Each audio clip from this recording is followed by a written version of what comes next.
Bonjour et bienvenue dans cette nouvelle édition de Let's Talk. Je reçois aujourd'hui un invité qui nous vient d'assez loin, d'Amérique du Nord. Il s'appelle Daryl Barnabo. Il est conseiller aux futurs étudiants internationaux. C'est une section du vice-rectorat aux études et à la formation de l'Université du Québec à Trois-Rivières. Et il est là pour nous parler d'un cycle préparatoire scientifique canadien dont le partenariat de création a été signé avec le groupe scientifique Sigma à Lomé. Bonjour et Wézon. Je ne sais pas si vous êtes habitué à l'expression bienvenue à Lomé, bienvenue à New World. Ben oui, effectivement, écoutez, merci à vous. Wézon, ça fait longtemps effectivement que je l'ai eu, mais si je me rappelle bien, c'est Wézon-Lo, quelque chose comme ça. Wézon-Lo, effectivement. Effectivement, oui. D'accord. Ah ben, les souvenirs sont là. Très bien. Bienvenue en tout cas. Nous parlions de ce partenariat scientifique qui a été signé entre le groupe scientifique Sigma et l'Université du Québec à Trois-Rivières. Qu'est-ce que cela signifie très concrètement? Parce que j'ai cru comprendre que c'est une promesse et un engagement vis-à-vis de la jeunesse, mais que pouvez-vous en dire de façon beaucoup plus concrète? Alors, tout d'abord, merci pour cette opportunité que vous nous donnez de nous exprimer sur ce partenariat. Vous savez, je viens de l'Université du Québec à Trois-Rivières, donc une université canadienne, québécoise, qui reçoit donc des étudiants internationaux.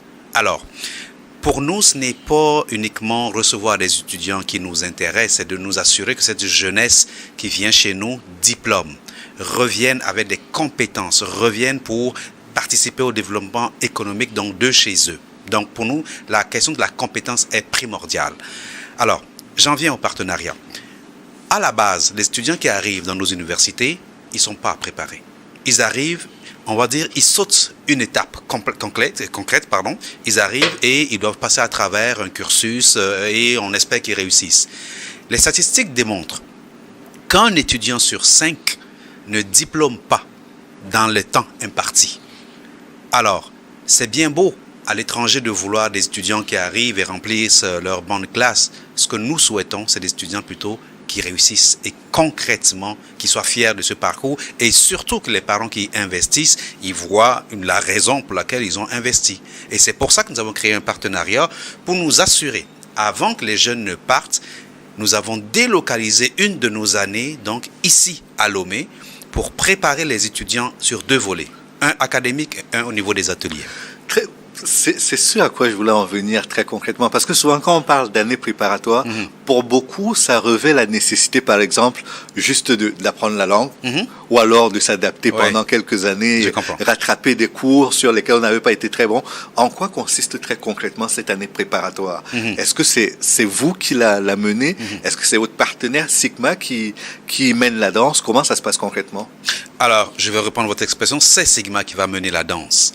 Les contenus viennent de l'UQTR. Ils ont été conçus par l'UQTR. Donc, un cycle ingénieur est fait sur 5 ans. La première année, donc, de notre année préparatoire intégrée à l'UQTR est délocalisée ici, donc à Sigma. Ça veut dire que les enseignants de Sigma sont formés pour enseigner notre année ici à Lomé. À travers ces ateliers, des cours déjà académiques qui sont faits, il y a des ateliers qui vont s'y ajouter. Des ateliers pour lesquels nous, on va intervenir également. On parle de partenariat, le partenaire a besoin d'avoir une latitude. Oui, et nous, on intervient pour la portion donc, des ateliers qui concernent principalement tout ce qui touche l'ingénierie et les sciences pures appliquées. C'est de là que naît ce partenariat en termes, oui, de compétences spécifiques à aller chercher pour l'école d'ingénierie et d'ateliers qui sont comment fonctionne un jeune Québécois, donc un jeune Togolais, futur étudiant donc à l'Université du Québec à Trois-Rivières. Donc ça comprend à la fois la formation académique, mais une espèce d'immersion également lente dans la vie quotidienne au Québec, si je comprends bien. On va plus loin. On ne fait pas juste informer les jeunes de comment ça se passe chez nous. On les met en situation. Ils vont avoir des ingénieurs qui vont leur parler de chez nous. Ils vont avoir des ateliers qui vont leur dire c'est quoi être ingénieur, comment devenir ingénieur, comment être étudiant, comment gérer les horaires quand on est de l'étranger, c'est quoi un stage à l'étranger, comment tu dois faire pour avoir un stage, comment tu dois trouver ton stage, comment travailler en équipe. Vous savez, nos formations, surtout en ingénierie au Canada, on parle d'un minimum de 50% pratique. Donc, quand ils arrivent dans ce monde où ils n'ont pas été effectivement habitués à ce volet beaucoup plus pratique, il faut effectivement qu'ils prennent la balle au bon et nous, on va s'assurer que la première année, il y a suffisamment d'immersion et de mise en pratique pour qu'ils soient le plus à l'aise et que ces statistiques dont je parle, elles puissent se renverser. Nous l'avons déjà renversé puisque l'année préparatoire est déjà dans d'autres pays que nous avons mis en place.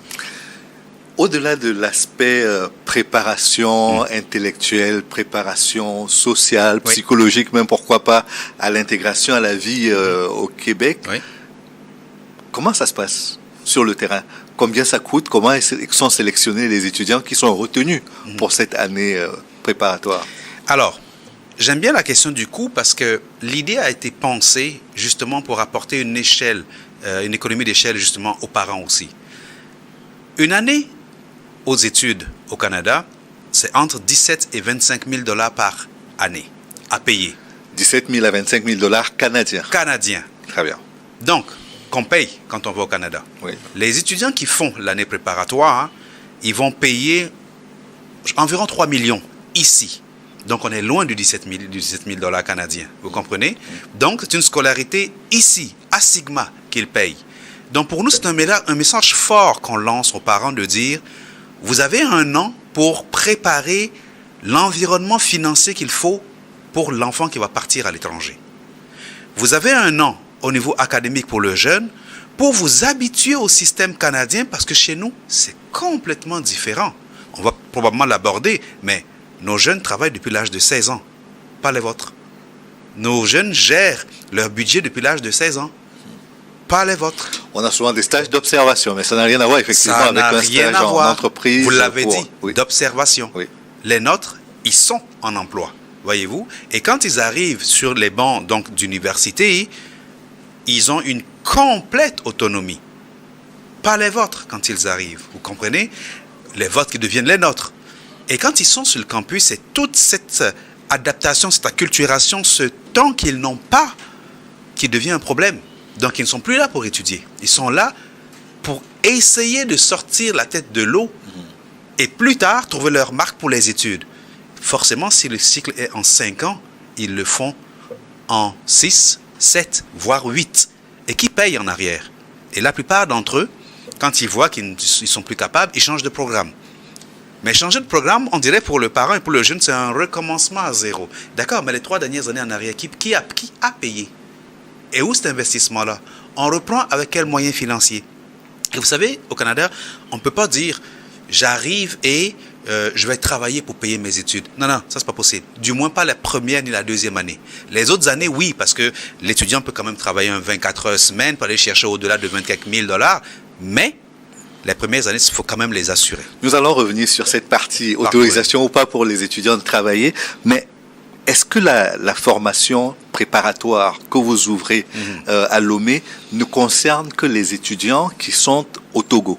Est-ce qu'il y a la possibilité, je m'explique, d'associer à cela des étudiants venant du Bénin, pourquoi pas, du Ghana ou du Cameroun, pourquoi pas? Alors, pour nous, une année préparatoire n'est pas exclusive aux étudiants togolais. Elle est exclusive à notre partenaire, c'est-à-dire nous n'ouvrirons pas une autre année préparatoire dans un autre établissement, à Lomé par exemple. Nous avons un partenaire de choix, Sigma, qui fait un excellent travail avec ses étudiants. Je pense que je n'ai pas besoin de vous convaincre là-dessus. Et j'aime à dire, sur 10 partenaires qu'on va rencontrer, souvent on en rencontre 1 ou 2 de sérieux, de conformes, ou les conditions. Et c'est ce que nous avons trouvé avec Sigma. Donc pour nous, cette exclusivité-là va être avec Sigma.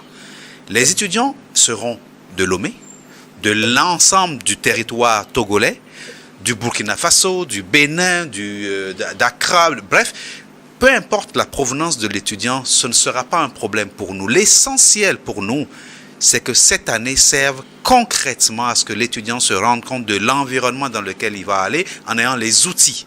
Et pour les parents, c'est la poche qui parle, c'est pas compliqué, de se préparer financièrement à ce que l'enfant va aller vivre de l'autre côté.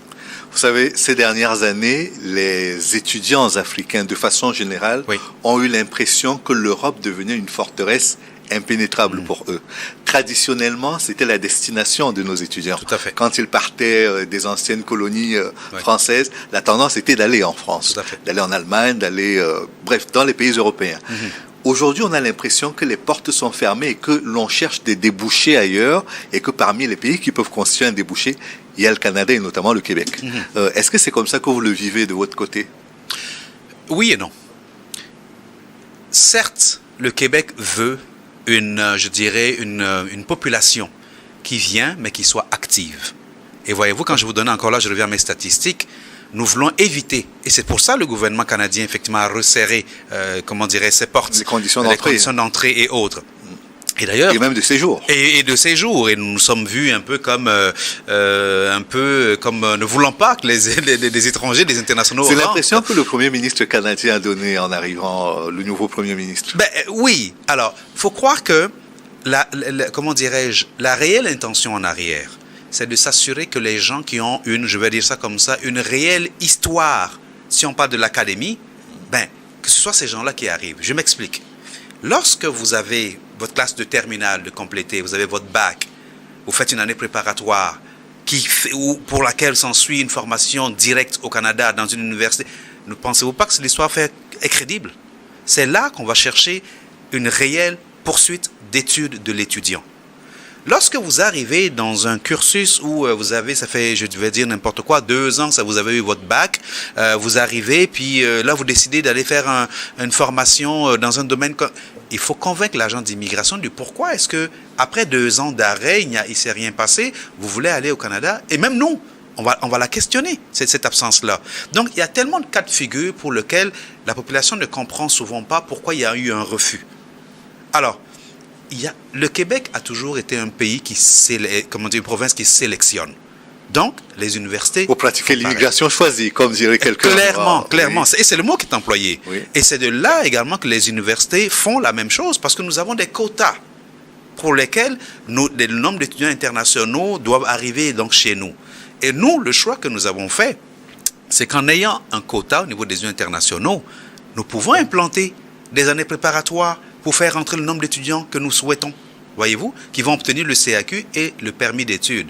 Donc c'est là où... C'est quoi le CAQ? Le certificat d'acceptation du Québec. Effectivement, nous avons le Canada et nous avons les provinces. Donc oui. la province du Québec qui a également son mot à dire. Oui. Donc c'est de là où nous avons choisi l'université de créer ces années préparatoires donc dans divers pays pour s'assurer des contingents qui vont arriver chez nous. Et par cette sélection, on sait qu'il va arriver, on connaît l'histoire dans le sens, ils viennent de tel établissement, ils ont eu tel parcours, ils répondent aux conditions d'admission de chez nous et ils peuvent effectivement rentrer donc dans nos universités puisque après l'immigration fédérale, elle nous demande de valider les admissions que nous avons faites avant de leur octroyer donc les permis d'études qui sont nécessaires. Vous savez, vous avez un grand voisin qui s'appelle les États-Unis d'Amérique. Oui. Et qui a eu une volonté de restreindre. Il y a même une liste de pays dont on a restreint l'accès des citoyens aux États-Unis. Est-ce que quelque chose de similaire existe avec le Canada? Vous m'avez dit qu'il y a des quotas, mais avez-vous revu à la baisse le nombre d'étudiants que vous accueillez en provenance des pays africains notamment? Non, ce n'est pas revoir à la baisse. On revient encore sur pas le critère, mais le contexte de sélection. Vous savez, il y a je dirais il y a 2 ans, 3 ans, quand il y a eu une fausse nouvelle que les études étaient gratuites, au Canada, nous recevions des dizaines et des dizaines de milliers de demandes d'admission. Mais ce n'étaient pas des candidatures qui avaient réellement l'intention d'étudier. Tout le monde s'essayait, si vous me permettez l'expression en bon québécois. Alors, pour nous, ça a fait travailler nos services, tous nos départements pour se rendre compte finalement que non, c'était pas des demandes fantaisistes. Exactement. Oui. Alors, c'est une des raisons pour laquelle nous avons opté, adhéré et effectivement choisi de faire cette sélection. Mais au-delà d'eux, c'est clairement cette initiative est mise en place pour s'assurer que les candidats viennent diplômés. Oui. Vous savez, nous, on ne parle pas nécessairement, oui, c'est un diplôme qui viennent chercher chez nous, mais on va plutôt miser sur les compétences qu'ils viennent chercher chez nous. Alors, quand on voit un établissement comme Sigma, qui dès leur jeune âge, les jeunes sont formés à ce qu'ils acquièrent des compétences. Quand on va voir au niveau des années préparatoires où ces jeunes vont également, au-delà donc des maths, physique, bio qu'ils vont aller chercher, être mis dans un contexte des mises en situation, recevoir des ateliers et autres, donc réaliser que c'est l'ensemble des compétences qu'ils doivent aller chercher chez nous, ils commencent à les apprendre là, ben, je pense qu'en arrivant, ils sont moins dépaysés. D'accord. Maintenant, parlons de la façon dont les étudiants sont accueillis, Oui. formés et peuvent éventuellement rentrer. Est-ce qu'il y a un contrat qui est signé entre les étudiants et vous pour dire à la fin de votre formation, vous devez rentrer parce que vous n'avez aucune possibilité de vous installer au Canada, ou alors vous pouvez le faire, mais il faudrait que vous ayez quand même une espèce de reconnaissance, de retour sur investissement, Oui. à la fois pour vos parents et pour votre pays. Laissez-moi prendre l'exemple de ce que nous avons fait dans d'autres pays. Avec la Côte d'Ivoire, par exemple, nous avons des étudiants qui viennent effectivement au Québec. Une portion des étudiants est financée par les bourses, donc de l'État. Et effectivement, ils ont un contrat qu'ils signent en disant, ben, ils viennent à la suite de leur formation, même s'ils vont chercher une année, par exemple, ou deux de compétences chez nous, à la suite de leur formation, ils reviennent quand même en Côte d'Ivoire pour effectivement donner X années de leur pays, à leur pays. Bon. Nous avons poussé, et avant d'aller revenir ici, il y a une autre portion qui, elle, quand elle vient, où elle est financée par leurs propres moyens ou par les parents, dans le fond, qui, oui, ont un certain intérêt, donc de rester au Québec, mais nous, dans notre entente avec, je veux dire, les parents ou les étudiants, c'est de leur montrer aussi cette plus-value de retourner. Par contre, nous n'avons pas le levier pour, et on s'en est créé un. Oui. Lorsqu'on crée des partenariats avec Sigma, par exemple, ou avec d'autres partenaires, c'est d'organiser des initiatives qui démontrent aux étudiants qui partent qu'un retour est possible. C'est-à-dire, sur un cycle d'ingénieur, je parle beaucoup de l'ingénierie, mais il y a aussi les sciences pures et appliquées, hein, la biochimie, la biotechnologie, etc. Oui, j'ai vu que vous êtes même dans les sciences humaines, Exactement. la biologie. Tout à fait. Par contre, ce projet est vraiment destiné aux sciences pures et appliquées et à l'école d'ingénierie. Alors, quand on regarde au niveau des étudiants qui s'en vont, avec Sigma, nous nous sommes dit, sur 5 ans, ils auront 3 stages qui vont être réalisés. Est-ce qu'il y en a un qui peut être fait, à la rigueur, dans une entreprise ici, au Togo, pendant la première année, l'année préparatoire?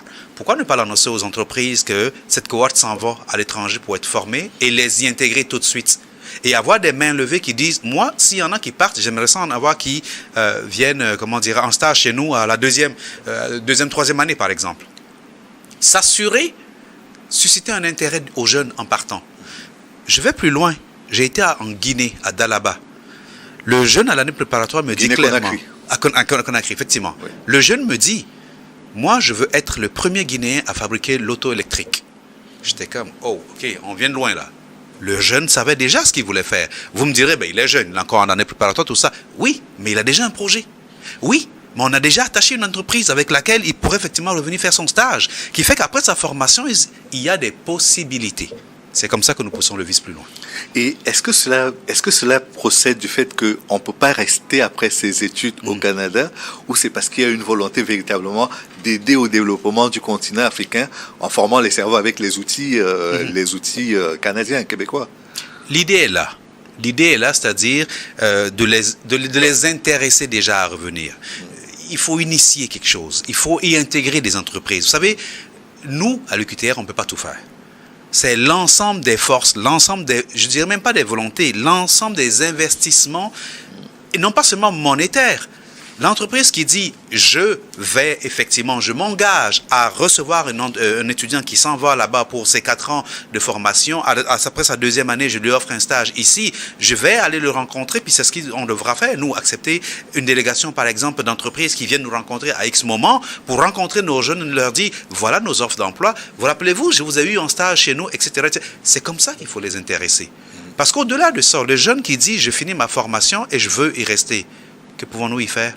S'il n'a pas signé de contrat, s'il n'y a pas d'intérêt, s'il n'y a rien qui se présente, qui se propose, que pouvons-nous, vous et moi, y faire? Vous comprenez? Oui. Et c'est là que la direction de l'Université du Québec à Trois-Rivières s'inscrit aussi dans cette démarche de mettre en place suffisamment d'initiatives avec nos partenaires comme Sigma pour qu'ils reviennent, pour que des ingénieurs reviennent, pour que des gens en biologie, en biotechnologie ou peu importe, reviennent contribuer à ce développement, mais avec quelque chose d'identifié à la base. Vous travaillez au bureau du recrutement étudiant, oui, et je pense que ce bureau a été créé au sein de l'Université du Québec à Trois-Rivières en janvier de cette année, en janvier 2025. Tout à fait. Quelles sont ces missions, très concrètement? En fait, le bureau a été créé justement dans une optique de réorganiser notre recrutement. Parce que le recrutement à l'international se faisait déjà. Et moi, quand j'ai été, exemple, embauché à l'université, j'étais rattaché directement au vice-recteur, à la recherche, pas à la recherche, mais aux études et à la formation.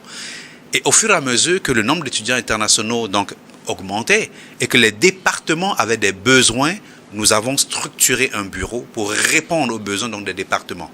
L'année dernière, j'étais en France avec un des directeurs de programme en mécanique. On a fait le tour des polytechniques en France pour proposer une co-diplomation avec eux. Donc, c'est ce genre d'initiative que, avec un bureau structuré, nous pouvons clairement mettre en place. Sinon, c'était un recrutement assez large qui permettait à l'ensemble des programmes d'accueillir des étudiants. Mais là, c'est vraiment plus des initiatives plus ciblées. Et mon action a été rattachée à ce bureau-là qui, accompagne les différentes initiatives. Et quelle est la valeur ajoutée, au-delà du fait qu'on sollicite le bureau, mais de passer par le partenariat que vous venez de conclure avec le groupe scientifique Sigma? Quel est l'avantage que cela procure à la fois aux parents et puis aux étudiants qui sont les bénéficiaires finaux? Je suis arrivé, vous m'avez salué en langue de Mina. Nationale, en évé. En évé, oui. D'accord. Et voyez-vous, vous êtes d'ici. Oui. Nous ne sommes pas sur le territoire. La culture, la mentalité, ce qui se fait au quotidien nous est inconnu, nous est étranger. Donc, nous ne pouvons pas travailler sans les opérateurs économiques du territoire. Pour nous, c'est un incontournable. Et je le disais au départ, il faut les choisir. Il faut savoir avec qui travailler. Pour les parents, je vous dirais, ils font déjà confiance à Sigma. Nous faisons confiance à Sigma. C'est là, j'oserais dire, l'ami de mon ami est mon ami. L'expression.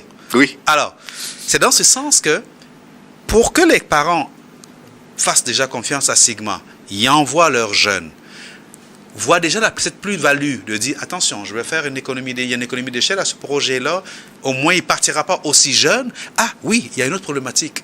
Les jeunes qui vont partir, exemple, à 17 ans. Vous savez, quand on va au Canada, à 17 ans, par exemple, ça prend un tuteur de l'autre côté. À 17 ans, ils n'en ont pas. À l'année préparatoire, ça leur permet d'atteindre leur majorité avant de partir. Voyez-vous? Ça, c'est une autre plus-value. Un parent n'aura pas cherché un tuteur de l'autre côté alors qu'il n'en connaît pas. Voyez-vous? Pour nous, ce n'est pas... Il y a la question pécuniaire, qui est une plus-value. Il y a la confiance qui se bâtit tranquillement également avec l'établissement d'origine, l'établissement de destination qui est l'UQTR. Donc, les cours qui vont être donnés, les enseignants qui vont être croisés ici, nous avons même dans cette année des ateliers qui sont destinés aux parents. Où est-ce que votre enfant va évoluer, va étudier? Comment ça se passe là-bas? S'il y a une problématique, qui réagit en premier? Le contexte canadien, québécois, comment ça fonctionne? Vous savez, des parents qui veulent avoir accès aux notes et tout ça de leurs enfants, veulent avoir toutes les informations. Il y a des règlements qui nous empêchent, nous. Mais il faut qu'ils le sachent avant que le jeune parte. Alors, on n'a pas un contrôle qui permet de savoir s'il a été présent, s'il a été absent, si ses notes sont plutôt encourageantes ou pas? Nous avons des façons de faire pour que les parents et les jeunes restent amis. D'accord. Très bien. Mais bref, je vous disais que cette plus-value-là, pour moi, en premier, c'est Sigma. C'est-à-dire, vous leur faites confiance à Sigma, nous leur faisons confiance, nous leur confions nos cours cette année préparatoire parce que nous ne la laisserions pas n'importe où non plus. Vous leur envoyez vos jeunes ensemble, eux et nous, au niveau de l'académique, on va leur donner les bonnes bases. Les préparer suffisamment pour qu'ils aillent à l'étranger. Pendant cette année, prenez votre recul, questionnez-nous, préparez votre portefeuille, créez l'environnement financier qu'il faut. Pendant cette année, on va aussi vous donner les outils parce que nous avons monté un outil justement pour que les parents puissent suivre l'évolution donc financière de l'enfant pendant 1 an. Donc, il sait 1 an à l'avance dans quel mois est-ce que je vais avoir du trouble, c'est très québécois ça, je vais avoir un problème financier, oui, en fait, et réagir donc avant. On va parler de la question du travail, mais dans ce fichier, on voit également à quel moment l'enfant commence à travailler et peut contribuer également à cet environnement financier. La question du travail chez nous, il ne faut pas la négliger. Ce n'est pas uniquement une question d'argent. Oui. Ça amène l'enfant à vivre comme nos jeunes, on les amène à l'autonomie. Autonome dans la gestion de son budget.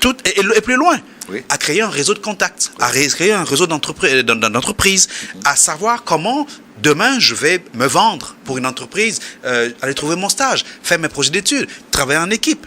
Et quand je fais mes travaux personnels, comment je dois rendre mon travail? Vous savez, vous allez aller chercher un A. Chez vous, ici, peut-être un 18 ou 19 voilà. Ouais. Comment je fais tout ça? je ne fais pas de copier-coller. Mais avant d'en arriver là, généralement les jeunes, ils passent leur baccalauréat, ils sont en train de le passer actuellement à Lomé, c'est-à-dire c'est entre le mois de juin et... Donc, une fois qu'ils l'ont terminé et qu'ils savent qu'ils iront au Canada, il faut ouvrir la procédure de visa. Oui. Et c'est souvent là qu'on a un parcours du combattant qui en décourage un grand nombre. Est-ce que votre partenariat prend en compte également ce stress administratif? Parce que c'en est un. Vous demandiez tantôt quelle est la plus-value. Oui. Ce stress administratif, on vient également l'ôter. L'année préparatoire sert aux jeunes pour toute la question académique, sert aux parents pour tout ce que j'ai déjà nommé, mais également vient ôter ce stress-là. Une fois que les jeunes commencent les cours de septembre à décembre, parce qu'ils ont 2 sessions, septembre à décembre et janvier à fin mai, juin, dans ce coin-là, l'admission des étudiants se fait au même moment. Donc l'étudiant reçoit une lettre qui dit « Bienvenue dans le parcours Sigma UQTR, année préparatoire, etc. etc. » Tous les dossiers sont envoyés à l'Université du Québec à Trois-Rivières, donc nous avons un code. Code qui exempte aussi l'étudiant de certains frais à payer à l'admission. On pourrait y revenir quand l'aspect financier sera là. Une fois que c'est fait, je vous dirais que le jeune doit suivre ses cours, mais le dossier d'immigration est composé à partir donc de janvier-février où nous rassemblons l'ensemble des dossiers et les faisons parvenir aux différentes ambassades pour un traitement. C'est clair, et je vais être franc avec vous, une des dispositions mises en place est d'éviter les agences d'immigration et autres parce que nous avons entendu beaucoup trop d'histoires dans ce sujet. Vous avez dû en voir dans la ville de Lomé également. Ah, ben oui. Canadien qui... Le drapeau, je le vois. je ne le manque pas. Oui. Mais c'est pour dire, écoutez, les universités en ont reçu trop de ces histoires d'horreur, je veux dire malheureusement, qui font du mal aux parents et ils nous font mal aussi parce qu'après, c'est le nom de l'université, là. Il a été admis à Trois-Rivières ou à Montréal ou peu importe. Donc, c'est pour ça qu'on a pris également le taureau par les cornes pour dire, nous allons nous déplacer. Je fais 22 heures de vol pour venir rencontrer les gens sur le territoire pour leur dire, écoutez, nous sommes l'université, je suis de l'Université du Québec à Trois-Rivières, je suis responsable du recrutement là pour ce qui te concerne, je vais m'occuper du dossier, mon équipe et moi on va travailler pour que ça aboutisse. Il n'y a pas d'intermédiaire. Donc, je ne me présente jamais comme une agence, je n'en suis pas un, et clairement, nous ne voulons et ne pouvons pas faire affaire avec des agences non plus, parce qu'ils vont effectivement revenir à une façon de faire qui ne nous convient pas. Donc, je suppose que le taux pour les visas, quand on a bien suivi son année de préparation, il est 100%. Vous savez, clairement, je ne peux pas donner un 100% à une demande qui va se faire au niveau du visa, comme vous dites.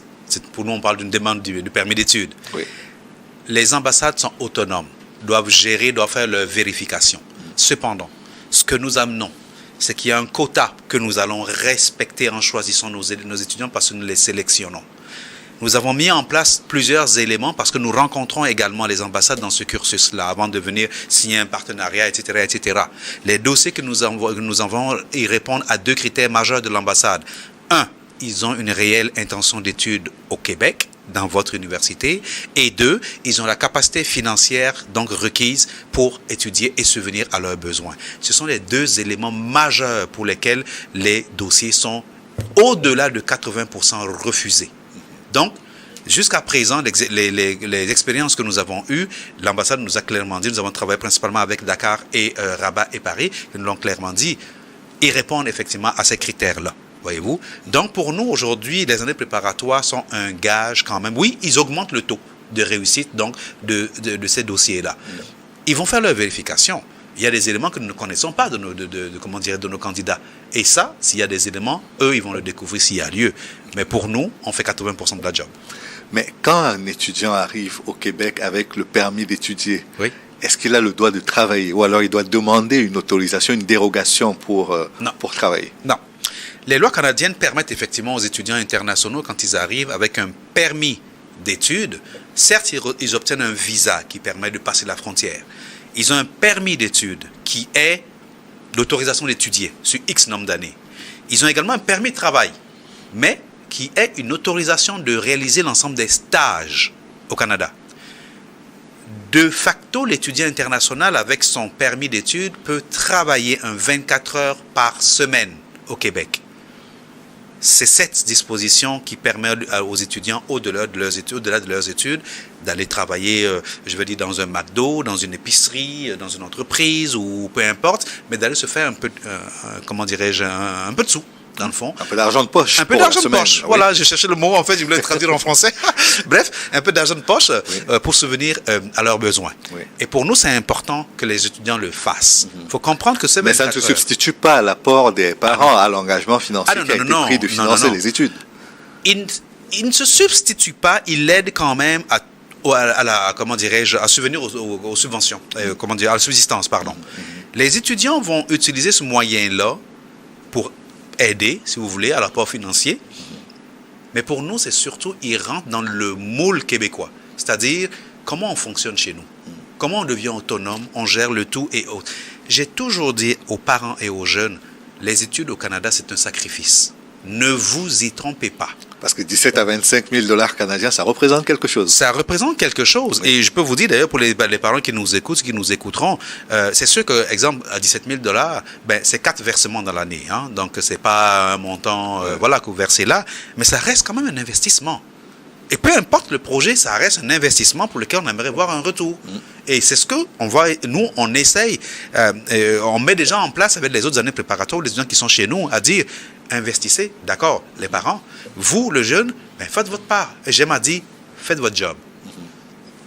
Donnez-vous à 100%. 3, 4 ans, qu'est-ce que c'est 3, 4 ans aujourd'hui? Puis par la suite, vous êtes sur le marché de travail. C'est le temps d'une Coupe du Monde. C'est le temps d'une Coupe du Monde, effectivement. Et par la suite, vous allez chercher la raison pourquoi vous êtes venu. Parce que ce diplôme-là, à la fin, il vous donne une échelle salariale permettant de revoir cet investissement-là que les parents ont mis. Est-ce qu'il y a la possibilité pour les plus brillants en année préparatoire d'obtenir une bourse, par exemple, pour également contribuer à alléger la charge des parents dans le coût de la formation? La réponse à la question est oui, clairement. Nous avons identifié nos années préparatoires et nous avons également identifié la possibilité, les bourses qui peuvent effectivement aider à ce recrutement. Vous le dites, aux plus méritants. Oui. Donc, tout jeune qui rentre, que ce soit à l'année préparatoire ou même après l'année préparatoire chez nous, je répète, faites votre job. Soyez méritant. Allez chercher les meilleures notes. C'est comme ça qu'on va vous voir. C'est comme ça que vous allez chercher des bourses. Vous savez, on parle de bourse et j'aimerais mettre ça clair. Chez nous, c'est plutôt le mot exemption dont on parle. Ça veut dire que l'étudiant va payer comme un étudiant québécois rendu là. Bon. 17 000 $ ou 3 000 $. Exempté, je paye 3 000. Pas exempté, je paye 17 000. Je vais le verser en 4 versements, d'accord. Mon enfant va travailler, d'accord. Mais si je vais chercher les meilleures notes, je peux effectivement aller chercher cette exemption. Et ça, en ayant un partenaire, Sigma, nous avons attitré X nombre. Donc, à Sigma pour ces jeunes méritants qui vont arriver chez nous. Donc oui, ça, c'est quelque chose pour nous, pour encourager le partenaire, pour encourager la jeunesse donc, du Togo qui voudrait éventuellement aller étudier à l'étranger. Mais vous l'avez dit, méritez-le. Vous êtes dans un contexte culturel bilingue, fédéral, qui fait qu'aujourd'hui, en arrivant au Québec, certes, on sait qu'on s'exprimera en français, mais on peut également être en immersion avec l'anglais en parallèle. Est-ce que vous mettez cet avantage comparatif également dans la balance par rapport à une formation aux États-Unis, en France ou directement au Canada ou dans un pays émergent, comme on dit? Est-ce qu'on le met dans la balance? Oui et non. C'est-à-dire, notre formation, elle est complètement faite en français. Mais notre mode de vie, il est effectivement, je vais dire, bilingue. Oui. Donc, dans le quotidien, les gens auront à fonctionner dans des entreprises, dans le quotidien et autres, dans les 2 langues. Et oui, c'est un avantage. Au sortir de là, dans une entreprise quelconque ou autre, maîtriser les 2 langues, ça devient un atout important. Mais nous ne freinerons pas les jeunes qui ne maîtrisent pas la langue, qui vont rentrer dans une formation francophone, par exemple, à cause de l'anglais. Nos lois ne sont pas de même, voyez-vous. Mais oui, ça reste un élément quand même pertinent pour le jeune de savoir, à la fin de ma formation, Ben, je suis dans un milieu, oui, francophone, mais je peux effectivement travailler dans les deux langues. Un ingénieur a tout intérêt à maîtriser les deux langues. Quelqu'un qui travaillera en informatique, j'ai pas compris qu'on programme en français encore. Donc, voyez-vous, c'est quelque chose qui va être assez intéressant pour les jeunes qui arrivent. Oui, oui. Non, espérons-le. Je sais pas si j'ai balayé toute la problématique de ce partenariat que vous venez fraîchement de signer avec le groupe scientifique Sigma. Y a-t-il quelque chose que vous souhaitez rajouter? Oui, en fait, je vous dirais, vous l'avez posé la question, juste renchérir là-dessus. C'est sûr que la confiance que nous avons en notre partenaire Sigma aujourd'hui, pour nous, ça va rayonner d'autant plus que les parents les parents se rapprochent donc de ce partenariat, inscrivent leurs jeunes, viennent nous voir, posent des questions. Je veux que les parents et les jeunes comprennent toute la transparence dont nous ferons preuve, dont nous faisons preuve déjà dans toutes les autres années préparatoires que nous avons, que ce soit au Maroc, à Abidjan, à Dakar, bref, c'est déjà mis en place. On ne vient pas de réinventer la roue là. Ce qui était important pour nous, c'est d'avoir un partenaire privilégié. C'est ce qu'on a trouvé. Pour ce qui va être des frais, des coûts de scolarité, vous l'avez évoqué, oui, on va travailler fort pour qu'il y ait des aides. Pour ce qui va être du retour, ça va être que les entreprises se manifestent. Donc, pour nous, c'est un tout qu'on espère avoir. Et comme je le dis, on ne peut pas le faire seul.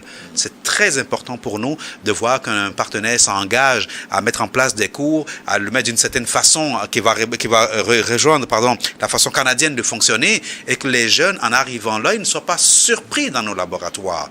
Pour nous, c'est un tout qu'on veut que les parents réalisent, que le jeune réalise également. Et si on doit y répondre, nous serons là pour y répondre. Si on doit venir les chercher, on passera à les rencontrer le plus souvent. Si vous pouvez me permettre, à la fin de cet entretien, une question encore plus personnelle. OK. Qu'est-ce qui vous a fait choisir l'Université du Québec à Trois-Rivières? Qu'est-ce qui m'a fait choisir l'Université du Québec à Trois-Rivières? Moi, personnellement, oui. Je vous dirais, moi, j'ai grandi au Québec. Nous, on a un système, du Québec, d'éducation qui est complètement différent d'ici. C'est-à-dire qu'après ce que vous appelez le lycée, oui. Nous, on appelle le secondaire 5, on rentre dans un module qu'on appelle le cégep. J'ai été au cégep et j'ai été effectivement à l'université. J'y ai travaillé. J'ai étudié, j'ai fait mes stages, j'ai commencé à travailler à l'Université du Québec à travers au départ. Oui. Par la suite, j'ai eu d'autres opportunités tout aussi intéressantes, brillantes aussi, bref, sans prétention aucune.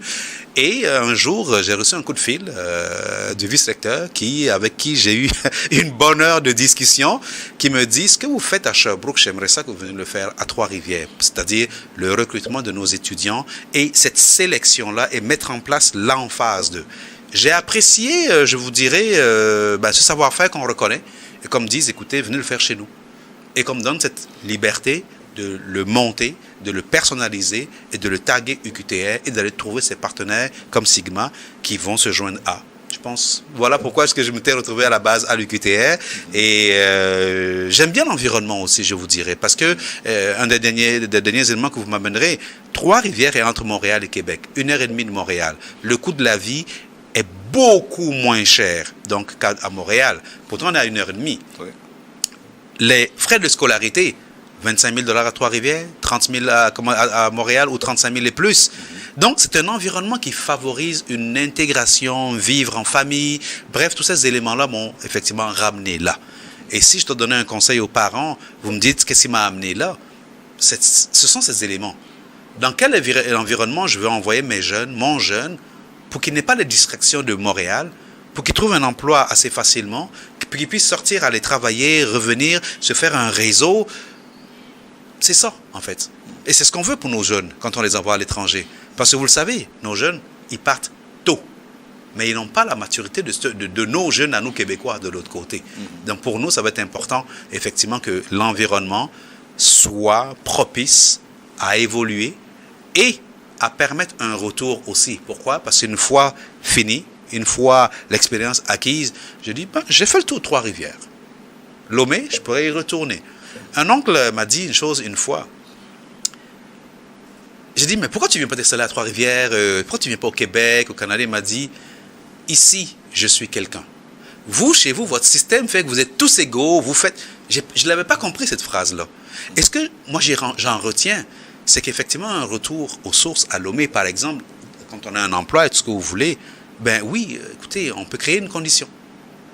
Quand on est à l'étranger, c'est clair, vous allez me dire, oui, mais on trouve un emploi. Oui, mais c'est une autre mentalité, c'est une autre vie de l'autre côté. On est à la course. Les jeunes vont découvrir ce que c'est que des agendas de ministres, là, voyez-vous, et on l'aime ou on l'aime pas. Alors moi, pourquoi j'ai apprécié, pourquoi j'ai aimé ce que cette condition-là d'agenda de ministre. Mon travail m'amène un peu partout à l'étranger, donc forcément, c'est une condition que j'aime bien. Et aujourd'hui, pouvoir partager cela avec des jeunes, les amener, rencontrer des jeunes comme ceux de Sigma, qui sont, vous les voyez, qui pétillent dans les yeux, qui ont le goût de mordre à pleines dents dans la vie, ben, ça me fait triper, je veux dire. Très bien. Ben, espérons que cela se ressentira et rejaillira, sur les jeunes que vous avez rencontrés et ceux que vous allez bientôt accueillir dans vos murs pour la formation continue.